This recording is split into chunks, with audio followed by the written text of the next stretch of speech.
The sound of the mop scraping the floor was the only thing keeping me sane. 3 years I'd spent at Montgomery Industries, cleaning, scrubbing, staying invisible. I was fine with that, until tonight. Tonight was different. The company's 25th anniversary gala. Every employee had to attend, including me, the janitor. My supervisor's words echoed in my head, "You have to go, Nathan." CEO's orders. And there she was, my sister, Sarah. We hadn't spoken in 5 years. Not since she married Richard Blackwood, the golden boy of a wealthy business family. Every time our paths crossed, she acted like I didn't exist. I straightened my cheap rental suit and stared at my reflection. At 32, I looked older than I felt. Life had been cruel. Debt, struggle, no handouts. Meanwhile, Sarah had everything handed to her, money, support, doors opened. And me? Just a mop and stubborn determination. The grand ballroom sparkled with crystal chandeliers and champagne glasses. Guests laughed, glasses clinked, jewelry gleamed. I hung back in a corner, clutching a glass of water, wishing the floor would swallow me whole. Nathan. Didn't expect to see you here. Mark from accounting, one of the few people who treated me like a person, approached me. He smiled warmly, the kind of smile that made you feel human in a place that tried to erase you. Mandatory attendance, huh? I shrugged. Guess so. Before I could speak further, a laughter I knew too well cut across the room. Sarah. Stunning in a red designer dress, her hair perfect, her smile sharp. Even janitors clean up nicely tonight, she said, letting the words sting the air like a whip. I froze. 5 years of silence, of her pretending I didn't exist, boiled inside me. My chest tightened. Something inside me snapped. This was the night that everything could change. Secrets and betrayal.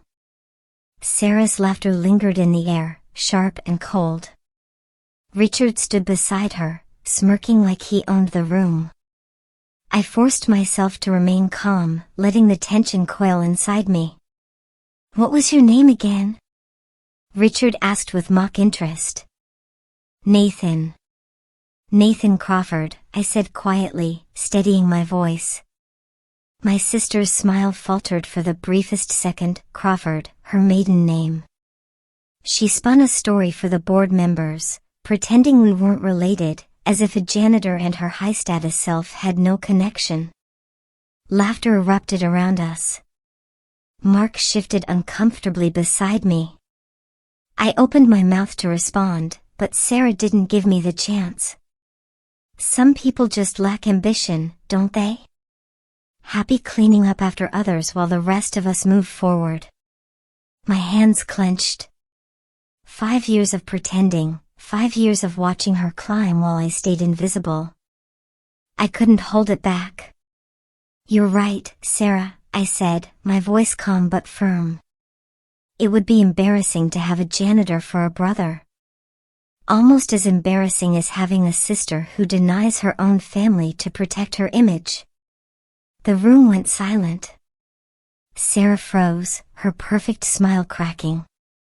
Richard opened his mouth to intervene, but I'd already pulled off my name badge. "Don't bother. I quit." Then a deep, commanding voice stopped everyone in their tracks.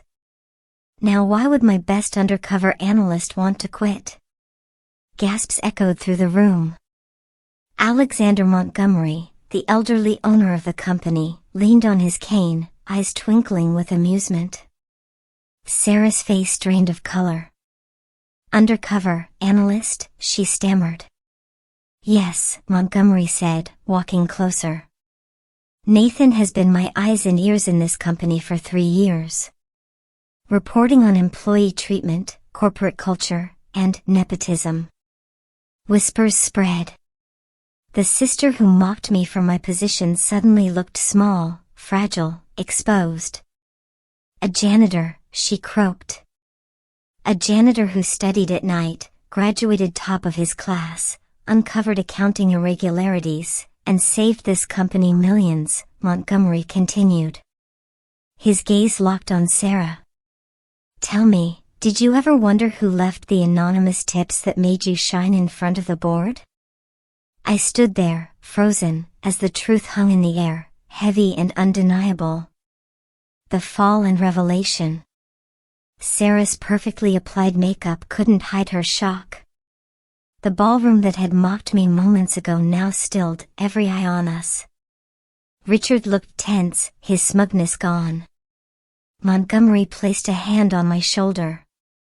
That would be your brother, he said, deliberate. The one you've been pretending doesn't exist.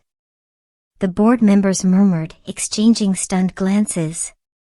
Sarah tried to speak, but I held my ground. You've spent 5 years climbing, pushing me down, pretending I didn't exist, I said. And for what? Power? Image? It's too late now. Richard opened his mouth to defend her, but I cut him off. I saw everything. Every meeting, every secret deal. I cleaned the windows, emptied the trash, and watched it all. The room erupted with whispers. Security. Sarah called weakly. Don't bother, I replied. I quit, on my own terms. Before anyone could react further, Montgomery's voice rang out, commanding and amused. Ladies and gentlemen, I present to you, my undercover analyst. Nathan Crawford. The janitor who saved this company from corruption, exposed nepotism, and earned every bit of respect in this room. Gasps turned to silence. Sarah's world had crumbled. The board members stared at the evidence Montgomery produced, emails, surveillance, financial reports, proof of her corruption and betrayal. Richard's face went pale. Sarah's tears fell freely. Nathan, please. We're family, she whispered. I looked at her, the sister I once loved, and shook my head gently. 5 years too late, Sarah. Within minutes, the authorities arrived. Richard and Sarah were escorted away. The room, once filled with laughter and pretension, now buzzed with shock and awe. Montgomery turned to me, eyes twinkling.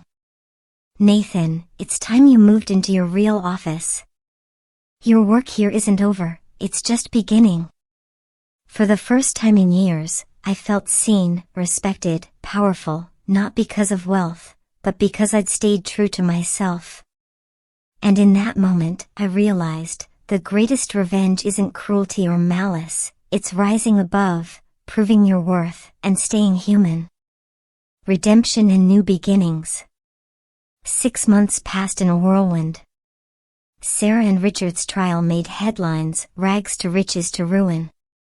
Corporate espionage, betrayal, and family drama captivated everyone. But I wasn't focused on the media. I was focused on Montgomery Industries. The company felt different now. My new employee advancement program rolled out, offering mentorship, education, and promotion paths for everyone, from janitors to middle management. Mark from accounting became my right hand, ensuring transparency and fairness. At night, in my corner office with floor-to-ceiling windows, I often stared at old family photos. Mom and Dad smiling, Sarah and me building snowmen, memories of simpler times. And yet, life had come full circle. Then came the call I had dreaded. Sarah's attorney was here. She arrived minutes later, stripped of her designer clothes, posture defeated, eyes rimmed red. Prison hadn't been kind. Nathan.